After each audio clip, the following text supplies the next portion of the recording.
ગુજરાત સરકારે હવે તમને પોતાનો ધંધો શરૂ કરવા માટે હજારો રૂપિયાના સાધનો સંપૂર્ણ મફતમાં આપી રહી છે. ખાસ વાત એ છે કે ના કોઈ લોન, ના કોઈ વ્યાજ, ના કોઈ ઈએમઆઈ અને ના એક પણ રૂપિયો પાછો ભરવાનો. સિલાઈ machine, beauty parlour kit, electric tool kits સહિત અનેક વ્યવસાયો માટે આ સહાય ઉપલબ્ધ છે. જો તમે અથવા તમારા પરિવારના કોઈ સભ્યો સ્વરોજગાર શરૂ કરવા માંગતા હો તો આ માહિતી તમારા માટે ખૂબ જ મહત્વપૂર્ણ છે. વિડીયોને અંત સુધી જરૂર જુઓ, કારણ કે આજે હું તમને જણાવીશ કેવી રીતે ઘરે બેઠા અરજી કરીને આ યોજનાનો લાભ મેળવી શકાય છે. નમસ્તે મિત્રો, આજે આપણે વાત કરીશું માનવ કલ્યાણ યોજના વિશે, જે ગુજરાત સરકારની એક મહત્વપૂર્ણ સ્વરોજગાર યોજના છે. આ યોજના દ્વારા આર્થિક રીતે નબળા વર્ગના લોકોને પોતાના વ્યવસાય માટે જરૂરી સાધન સામગ્રી મફત આપવામાં આવે છે, જેથી તેઓ આત્મનિર્ભર બની શકે અને પોતાની આવકમાં વધારો કરી શકે. તો મિત્રો, હવે વધુ સમય બગડ્યા વગર ચાલો આ યોજનાની સંપૂર્ણ માહિતી જાણીએ અને સમજીએ કે કોણ લાભ લઈ શકે, શું લાભ મળશે અને અરજી કેવી રીતે કરવી. પણ આગળ વધતા પહેલા એક ખાસ વાત, જો તમારી પાસે હજુ સુધી પીએમ વિશ્વકર્મા કાર્ડ નથી તો ચિંતા કરવાની જરૂર નથી. તમે ઘરે બેઠા સરળતાથી બનાવી શકો છો. તેની સંપૂર્ણ પ્રક્રિયા સમજાવતો વિડીયોની લિંક મેં નીચે ડિસ્ક્રિપ્શનમાં આપેલ છે, જેથી વિડીયો પૂરો થયા પછી જરૂર જોઈ લેજો. જો હજુ સુધી અમારી ચેનલને સબસ્ક્રાઇબ નથી કરી તો અત્યારે સબસ્ક્રાઇબ કરી દો, કારણ કે અહીં તમને રોજ નવી સરકારી યોજનાઓ અને મહત્વપૂર્ણ અપડેટની સાચી અને સરળ માહિતી મળી રહે છે.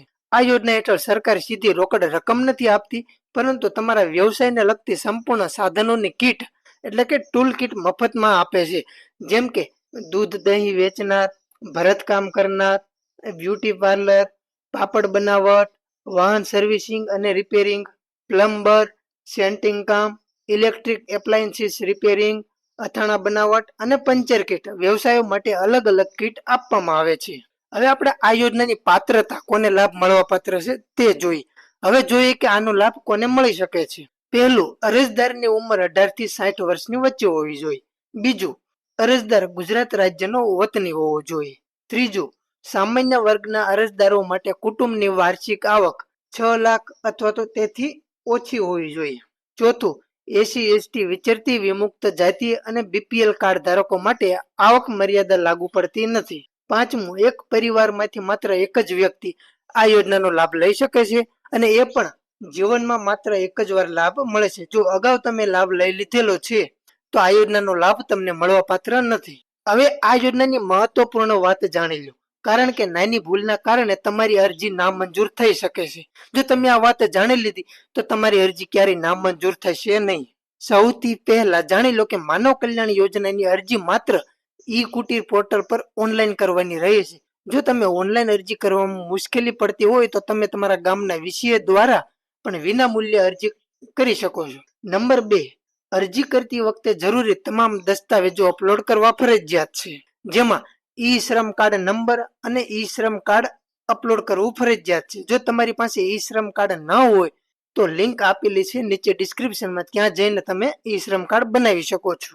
નંબર 3, અરજીમાં જાતિની વિગતો ફરજિયાત ભરવાની રહેશે. નંબર 4, મિત્રો એક વાત ખાસ યાદ રાખજો, માત્ર ફોર્મ ભરવાથી અરજી પૂર્ણ થતી નથી.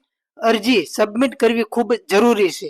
જ્યાં સુધી તમે અરજી સબમિટ નહીં કરો ત્યાં સુધી તે તમારે ડ્રાફ્ટ તરીકે જ અરજી સેવ થઈને રહેશે. નંબર 5, તમારી અરજી અગાઉ નામંજૂર થઈ હોય તો તમારે ફરીવાર અરજી કરવી ફરજિયાત છે.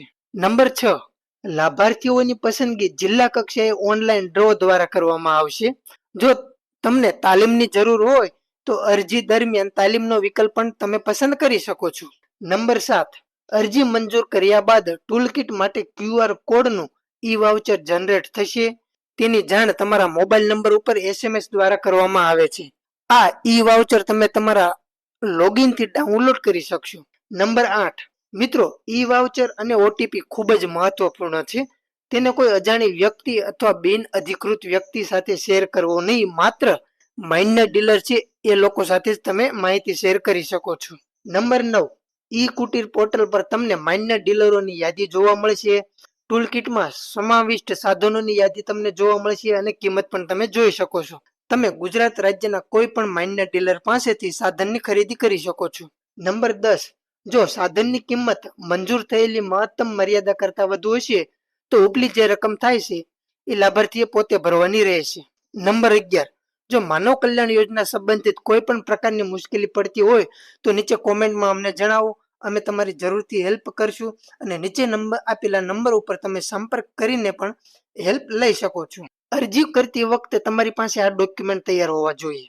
આધાર કાર્ડ, રાશન કાર્ડ, રહેઠાણનો પુરાવો, સક્ષમ અધિકારી દ્વારા આપવામાં આવેલો આવકનો દાખલો એટલે કે મામલતદાર છે, ટીડીઓ છે અથવા નગરપાલિકાના ચીફ ઓફિસર દ્વારા અપાયેલો, અને પાસપોર્ટ સાઇઝ ફોટો અને બેંક ખાતાની વિગતો. જો તમે એસસી એસટી અથવા બીપીએલ કાર્ડ ધારક છો તો જાતિનું પ્રમાણપત્ર અથવા બીપીએલ કાર્ડ પણ સાથે રાખવું જરૂરી છે. હવે સૌથી મહત્વનો ભાગ, અરજી કેવી રીતે કરવી. તો નંબર 1, તમારા મોબાઈલ અથવા કોમ્પ્યુટરમાં ઈ કુટુંબની ઓફિશિયલી વેબસાઇટ ખોલો. ત્યાં તમને જોવા મળશે ઇન્ડિવિજ્યુઅલ રજીસ્ટ્રેશન પર ક્લિક કરીને તમે તમારી સંપૂર્ણ માહિતી અહીંયા ફિલઅપ કરીને તમારે રજીસ્ટ્રેશન કરી લેવાનું છે. ત્યારબાદ તમારે માનવ કલ્યાણ યોજના સેક્શનમાં જાઓ અને તમારે જે વ્યવસાય માટે કીટ જોઈએ છે એ પસંદ કરો. તમારી બધી વિગતો ગુજરાતીમાં ભરો અને ઉપર જણાવેલા ડોક્યુમેન્ટ અપલોડ કરો. ફોર્મ સબમિટ કરો અને એપ્લિકેશન નંબર સાચવી રાખો. એ જ નંબરથી તમે તમારું અરજીનું સ્ટેટસ પણ ચેક કરી શકો છો. હવે તમને થશે અરજીનું સ્ટેટસ કેવી રીતે ચેક કરવું. તો અરજી કર્યા પછી તમે ઈ કુટર પોર્ટલ પર જઈને તમારો એપ્લિકેશન નંબર અને જન્મ તારીખ નાખીને તમે લોગિન કર્યો અને ત્યાં તમારું અરજીનું સ્ટેટસ તમે જોઈ શકો છો. આ ઉપરાંત જે લોકો આ યોજનાનો લાભ મળે છે તેઓ પોતાનો ધંધો વધારવા માંગતા હો એ લોકોને પીએમ સ્વનિધિ યોજના અથવા વાજપાઈ બેંકેબલ યોજના હેઠળ સબસિડી અને લોન પણ મળે છે. એટલે કે આ યોજના માત્ર શરૂઆત નથી પણ તમારા ધંધાને આગળ વધારવાનો રસ્તો પણ ખોલે છે. તો મિત્રો, જો તમે અથવા તમારા ઘરમાં, તમારા પડોશમાં કોઈ વ્યક્તિ પોતાનો નાનો વ્યવસાય શરૂ કરવા માંગે છે તો આ માહિતી તેમના સુધી પહોંચાડો.